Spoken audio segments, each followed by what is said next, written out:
Hello friends, welcome back to channel महापुरुषों की बातें। सत्संग जी सबको प्यार भरी राधा स्वामी। आइए सुनते हैं कुछ प्रेरणादायक वचन। ये वचन राधा स्वामी सत्संग व्यास द्वारा प्रकाशित पुस्तक संत मत प्रकाश भाग 1 में से लिए गए हैं।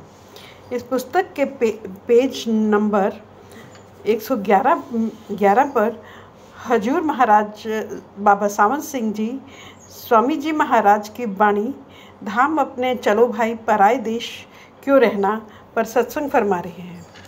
आप फरमाते हैं, पहले हमें इस वचन पर विचार करना चाहिए कि जितने संत महात्मा आए हैं सारे कहते हैं कि यह देश तुम्हारा देश नहीं, तुम पराए देश में खोज करने आए हो।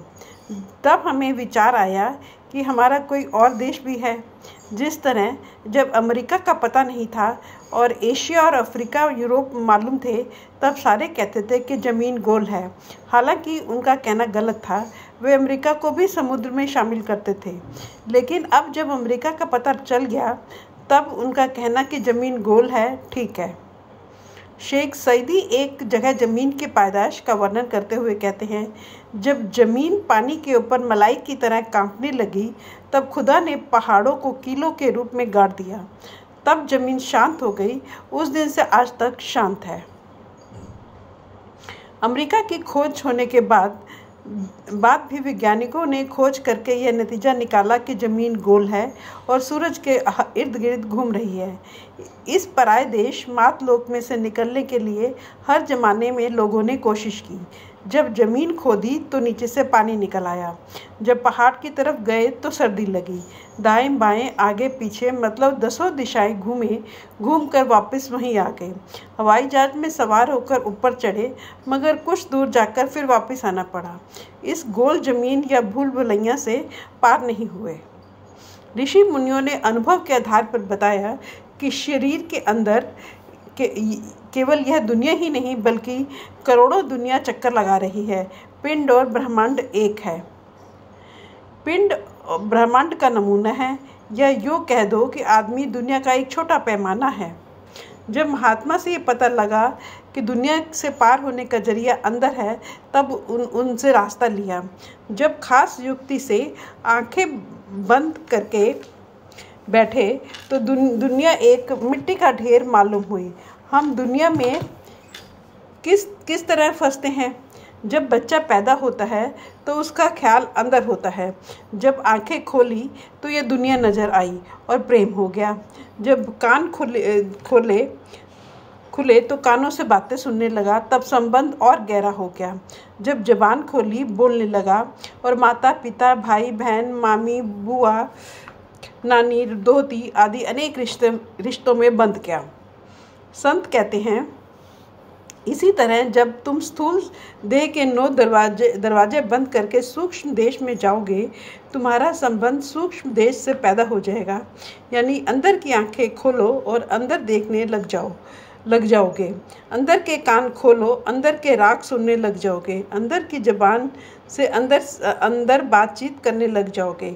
सूक्ष्म देश सहजतल कवल है, इसके आगे ब्रह्म का देश है। जब तुम ब्रह्म के देश में जाओगे, तुम्हारा संबंध ब्रह्म से पैदा हो गया। जब ब्रह्म के देश की सैर करते हुए पार ब्रह्म में जाओगे, तुम्हारा संबंध पार ब्रह्म से हो गया। इसी तरह जब पार ब्रह्म के देश की सैर करके सचखंड में जाओगे तो तुम्हारा संबंध सचखंड से हो गया। अब या तो आत्मा है या परमात्मा। यह बूंद है और इसको समुद्र में मिलकर समुद्र बनना है। सचखंड जाने के लिए शरीर के स्थूल जेल खाने से निकलने की ज़रूरत है। जब हम स्थूल से निकलकर सूक्ष्म में जाएंगे, फिर सूक्ष्म से निकलकर कारण में जाएंगे, कारण से निकलकर सचखंड में जाएंगे, तब जन्म सफल हो जाएगा। हमने अपने अपने पेशे से जातियाँ और कौमें बनाई हैं। अगर लोहे का काम किया तो लोहार नाम पड़ गया। अगर सोने का काम किया तो सुनार नाम पड़ गया। अगर बर्तन बनाने का काम किया तो कुम्हार नाम पड़ गया। असल में हमारी ना कोई कौम है ना मजहब।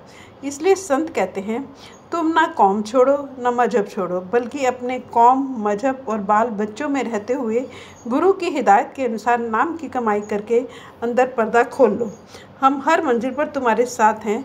तुम्हें तुम्हारे देश सचखंड ले जाएंगे। अब संत कहते हैं कि अगर तुम परदेश से में आ ही गए हो तो पराई मजदूरी करके पराए गधे मत बनो, बल्कि अपना काम करो जो तुम्हारे काम आए। तुम कहोगे कि हम अपना शरीर पालते हैं, अन्य काम करते हैं, मगर संत कहते हैं यह तुम्हारा काम नहीं। क्यों? क्योंकि जब मौत आएगी तुम्हें इस शरीर से जुदा कर दिया जाएगा, बाल बच्चों से जुदा कर दिया जाएगा। यह वह काम करो जो तुम्हारे साथ जाए। दुनिया नाशवान है, इस दुनिया की कोई भी चीज़ तुम्हारे साथ नहीं जाती। इसका मतलब यह नहीं कि दुनिया को छोड़ देना है, नहीं, बल्कि दुनिया में अपनी अपनी कौम मजहब में रहकर पर्दा खोलना है, शांति से गुजारा करना है। तुम्हारा अपना काम भजन सुमिरन करना है, मन इंद्रियों से छुटकारा पाना है, शांति और प्रेम हासिल करना है। सिवाय भजन सुमिरन के सारा काम पराया है। अब सवाल पैदा होता है कि भजन सुमिरन किस तरह करें? भजन बंदगी तो सारी दुनिया करती है। आगे बताते हैं, तेरे अंदर नाम है, करोड़ों खंड ब्रह्मांड है। यह नाम लफ्ज़ नहीं, किसी जबान में नहीं आता। वह ना अरबी है, ना तुर्की है, ना फारसी है, ना अंग्रेजी है। जब कोई जबान नहीं तो कोई किताब भी नहीं, न वेद है, न शास्त्र, न ग्रंथ, न पोथी। अगर नाम लफ्ज़ हो तो ग्रंथ पोथियाँ किताबें भरी हुई हैं, मगर ये नाम लिखने पढ़ने में नहीं आता। बावजूद इसके कि यह नाम अंदर है, मगर कुंजी गुरु के पास है। जब तक ये कुंजी न लगाए, हम मेहनत करके पता न खोलें, तब तक प्रकट नहीं होता। इस नाम को तो तेरे साथ जाना है, इसलिए ज़रूरी है कि तू गुरु से कुंजी यानी नाम का भेद लेकर कमाई कर। वेद शास्त्रों में नाम की महिमा जरूर है, नाम के फायदे बताए हुए हैं, मगर नाम नहीं। अगर उनसे कहो कि लाओ तो वे कहती हैं कि नाम तुम्हारे अंदर है। गुरु अर्जन देव जी भी होका देते हुए कहते हैं, सब किछ घर माही बाहर नाही, बाहर टोले सो भरम बुलाही। हे पुरुष, सब कुछ तेरे अंदर है, जो बाहर ढूंढता है वह भ्रमों में भटकता है। सिवाय नाम के उस देश में कोई साथ नहीं जाता। इसलिए ज़रूरी है कि तू वही काम कर, यानी नाम जप, जो तेरे साथ जाए और सारे काम यहीं रह जाएंगे। जिस तरह विद्या की ताकत सबके अंदर है, मगर स्कूल कॉलेज जाए बगैर, उस्ताद प्रोफेसर से पढ़े बगैर प्रकट नहीं होती, इसी तरह गुरु के बिना नाम अंदर होते हुए भी प्रकट नहीं होता। बात यह है कि जब तक ये गुरु के पास ना जाए, नाम की कमाई ना करे, तब तक खाली आया और खाली चला गया। अब कहते हैं कि हे पुरुष, तूने अपने मन और इंद्रियों को दुनिया के रंग में रंग लिया है। मैं आलिम, मैं फाजिल, मैं गुणी, मैं ज्ञानी। ये रंग नाशवान है, मैले हैं। जिस दिन तू मर गया, ये सारे रंग उतर जाएंगे। इसलिए ये रंग जिंदगी में ही छोड़ दे। इनकी मोहब्बत को दिल से धो डाल। तेरा मन और इंद्रियां शराबों, कबाबों, विषय विकारों, दुनिया की लज्जतों और अन्य भोगों के आशिक हैं। कहते हैं, अगर अंदर जाना है तो आहिस्ता आहिस्ता मन और इंद्रियों की लज्जतों को छोड़ दो, आत्मा को निर्मल कर लो और मन को अंदर जाने रूहानी मंजिलों पर चढ़ने का आदी बना लो। जैसे जैसे नाम की कमाई करोगे, निर्मल होते जाओगे।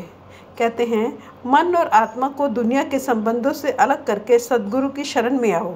अब पहले यह समझना जरूरी है कि सद्गुरु कौन है, कहाँ से आता है और क्या करता है, क्योंकि हमें उनकी शरण लेनी है। संत भी हमें अंधविश्वास में नहीं बांधते। वे कुल मालिक का रूप होते हैं, सचखंड से आते हैं और हमें नाम की बख्शिश करके अपने देश ले जाते हैं। वे कहते हैं, चलो पर हम तुम्हारे साथ हैं। जब तक हम देह में बैठे हैं, सतगुरु भी हमारी तरह देह में बैठा है, हमारी तरह कुटुंब परिवार में रहता है और हमारी तरह कौम मजहब वाला है। लेकिन यह सब कुछ होते हुए भी इनसे निर्लिप्त रहता है। लेकिन यह शरीर ना तो शिष्य का रूप है और ना ही गुरु का।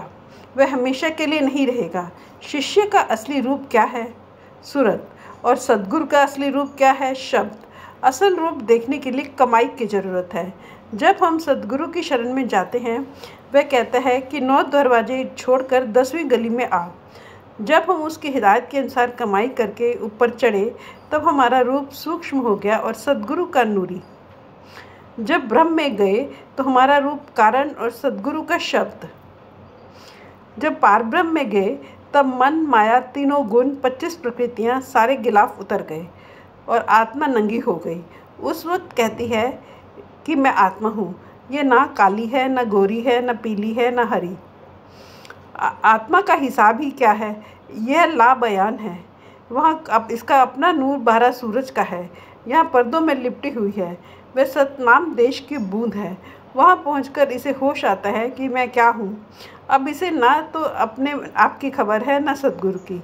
जिस तरह एक शिक्षक एमए है और विद्यार्थी पहली कक्षा में पढ़ता है, विद्यार्थी को क्या पता कि एमए किसे कहते हैं। इसी तरह जब तुम सदगुरु के पास जाओ, उसकी हिदायत के अनुसार कमाई करो, तब पता लगेगा कि सदगुरु क्या ताकत है। फ्रेंड्स, अपनी इस वीडियो को आज हम यही समाप्त करते हैं। अगली वीडियो में आगे बढ़ेंगे। Thank you.